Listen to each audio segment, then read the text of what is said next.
Hello friends, मैं हूँ विजया और आप देख रहे हो विजयास क्रिएटिव गार्डन। फ्रेंड्स, आज जो है हम आपसे बात करेंगे इस यूफोरबिया मिली की देखभाल के बारे में।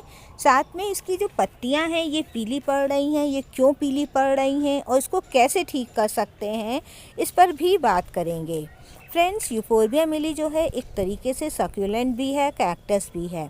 इसमें जो है कांटे भी देखिए कैक्टस की तरह काफ़ी कांटे लगे हुए हैं।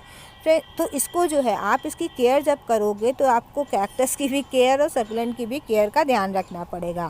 कैक्टस की तरह आप इसको फुल सनलाइट में रखिएगा, अच्छा चलेगा। और सक्यूलेंट की तरह आप इसमें पानी कम दीजिएगा, लेकिन कम का मतलब बहुत कम नहीं है यहाँ पर, अभी हम आपको आगे क्लियर करते हैं।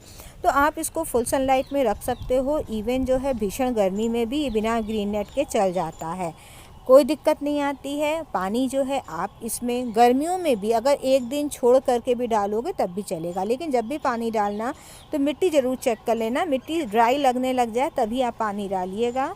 और विंटर के समय तो इसमें जो है फ्रेंड्स कई दिन में भी पानी पड़ता है, तो आपको इस चीज़ का ध्यान रखना है। मिट्टी जब सूखी लग जाएगी तभी पानी डालिएगा इसका।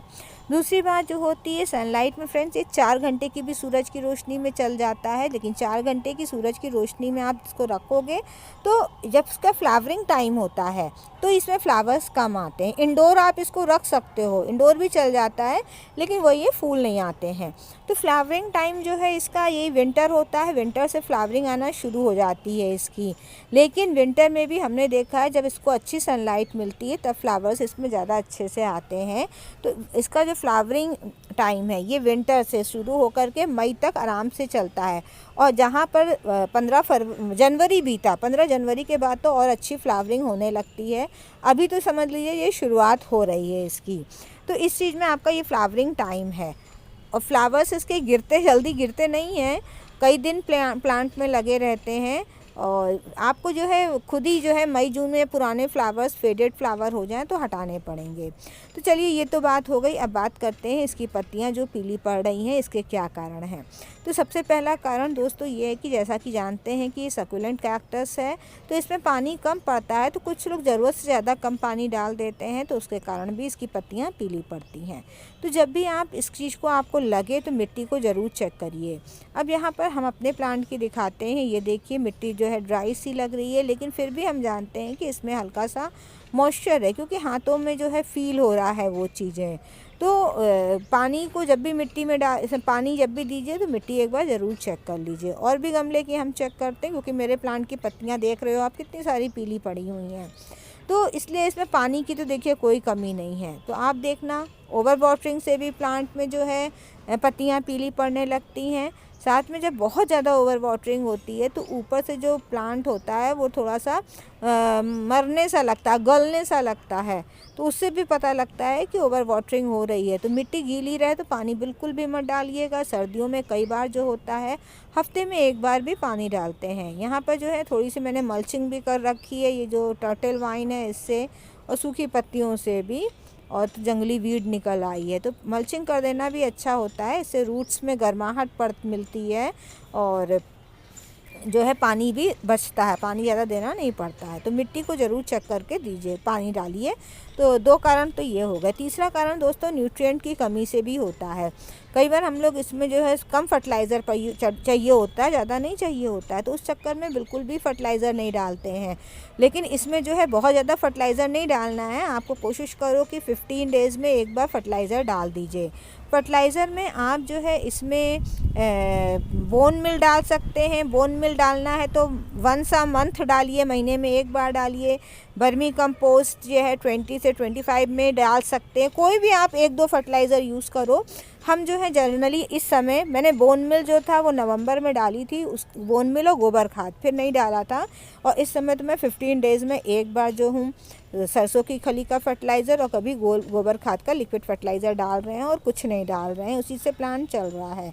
तो अब मेन कारण हम आपको बताते हैं कि पत्तियां पीली पड़ने का क्या कारण है। इस टाइम जो है, इस टाइम दोस्तों ठंड है, सर्दी के कारण पड़ रहे हैं। जब टेम्परेचर जो है हम लोग का 12 डिग्री सेल्सियस या 10 डिग्री सेल्सियस के नीचे जाने लगता है, कम होने लगता है, तो ठंड के कारण इसकी पत्तियां पीली पड़ने लगती हैं, जो कि मेरे प्लांट के संग हुआ है। यहाँ पर ये पूरे दिन भर की, रात भर की, सब जगह का मौसम झेलता है, तो इस कारण ये हो रहा है। तो इस केस में अगर आपके यहाँ ऐसी जगह है जहाँ से आप इसको बचा सकते हो, मतलब धूप तो पूरी दे सकते हो लेकिन ठंडक से बचा सकते हो, तो आप कर लो, तो पत्तियाँ पीली नहीं पड़ेंगी। वैसे पत्तियाँ पीली पड़ती हैं तो कोई बहुत प्रॉब्लम की बात नहीं है। आप सिंपली अच्छा, पुरानी पत्तियाँ भी पीली पड़ जाती हैं, ये भी ध्यान रखिएगा। तो जब पत्तियाँ बहुत पीली पड़ रही हैं तो आप पहले तो अपने कारण चेक करो। अगर आपको लग रहा है ठंडी के कारण पड़ रहा है तो आप जो है इसकी पत्तियों को सबको हटा दीजिए। हटाना दोस्तों बहुत ज़रूरी है, इसलिए ज़रूरी है कि वहाँ पर पत्तियाँ पड़ी रहेंगी, कांटे हैं, कांटों के चक्कर में वो नीचे नहीं गिर के आती हैं, वहीं पर जमी रहती हैं, और कभी धोखे से भी सर्दियों में बारिश वगैरह हो गई, वो गीली हो जाएंगी और फिर वहाँ पर फंगस पैदा हो जाएगी। वो फंगस जो है वो स्टेम में लग के ख़राब भी कर देगी आपके इसको, प्लांट को। तो आपको ये सूखी पत्तियां हटानी है, उन्हीं पत्तियों को हटा के नीचे मल्चिंग कर दीजिए। आप ये कर सकते हो। ये काम बहुत ही केयरफुली करिएगा, हाथ में कांटे वगैरह ना लगें, क्योंकि बहुत जल्दी लग जाते हैं। वैसे कांटे से थोड़ा बहुत खरोच भी गया तो कोई नुकसान नहीं है, लेकिन कोशिश करिएगा जो उसका मिल्क निकलता है, दूध निकलता है, वो आपके कहीं पर भी खुली जगह जो स्किन की है, जैसे कट फट गया हो, वहाँ ना लगे, या फिर आँखों में ना लगे, वो पॉइजनस होता है। तो इस तरीके से आप इसको चला सकते हो। फर्टिलाइज़र जो है आप बोन मिल, बर्मी कंपोस्ट, सीवीड और सरसों की खली, इनमें से आप कोई भी 2 फर्टिलाइज़र या गोबर खाद भी 2 फर्टिलाइज़र 3 फर्टिलाइज़र चुन करके कंटिन्यूसली आप डालते रहिए। 15 डेज़ में एक बार डालोगे तब भी रहेगा। फ्लावरिंग इसकी बढ़ेगी आपकी 15 जनवरी के बाद, और फरवरी से तो बहुत अच्छी फ्लावरिंग होने लगती है फ्रेंड्स। इसलिए बहुत ज़्यादा परेशान मत होना कि आपका प्लांट फ्लावर नहीं कर रहा है। पानी मत डालना, बहुत ज़्यादा फर्टिलाइज़र मत डालना। बहुत ज़्यादा फर्टिलाइज़र डालोगे तो फ्रेंड्स फोलिएज जिसका ग्रो होगा, प्लांट की ग्रोथ इतनी ज़्यादा नहीं होगी, ऐसे थोड़े बहुत में चलता रहेगा। इस प्लांट पे जल्दी हमने कोई भी पेस्ट अटैक नहीं देखा है, बस वही ओवर वाटरिंग के चक्कर में कई बार ये गड़बड़ हो जाता है। इसके बाद आप जो है इसका भी ध्यान रखना, रेनी सीज़न के समय इस प्लांट को ज़्यादा डिस्टर्ब मत करिएगा, ना तो इसकी कोई कटाई छटाई करिएगा और ना ही इसकी रिपोर्टिंग करिएगा। आपको रिपोर्टिंग वगैरह करनी है तो इसका जो समय होता है ये अप्रैल या तो बेस्ट रहता है, या फिर इधर जो है अक्टूबर में करिएगा, जब बारिश बिल्कुल ख़त्म हो जाए। क्योंकि फ्रेंड्स अगर आप बीच में बारिश के समय कर दोगे तो ये प्लांट जो है ओवर वाटरिंग से बहुत जल्दी मर जाता है। ओवर वाटरिंग से या इसकी रूट्स में फंगस बहुत तेज़ आ जाती है। इस प्लांट को आप कटिंग से भी ग्रो कर सकते हो, आराम से ग्रो हो जाती है। कटिंग आपको लेनी है तो आप जो है फरवरी में इसको कटिंग से ग्रो कर लीजिए, प्लांट आपका चलता रहेगा। और ये है जल्दी से कटिंग से जो ग्रो करते हैं ना, उसमें फ्लावर्स भी तेज़ी से आने लगते हैं। कटिंग इसकी कैसे लगती है इस पर भी हमने एक वीडियो बना रखा है, जिसका कि लिंक हम डिस्क्रिप्शन बॉक्स में डाल देंगे, आप उसको देख सकते हो।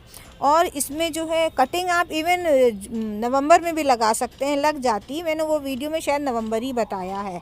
और कोई भी नहीं, सिंपल सी कटिंग बालू में लगा दीजिएगा, चल जाएगी। दोस्तों यही इन्फॉर्मेशन थी, पसंद आई हो तो लाइक ज़रूर कर दीजिएगा। मेरे चैनल पर पहली बार आए हैं तो सब्सक्राइब भी कर सकते हैं। फिर मिलेंगे आपसे किसी नई जानकारी के साथ, तब तक के लिए गुड बाय।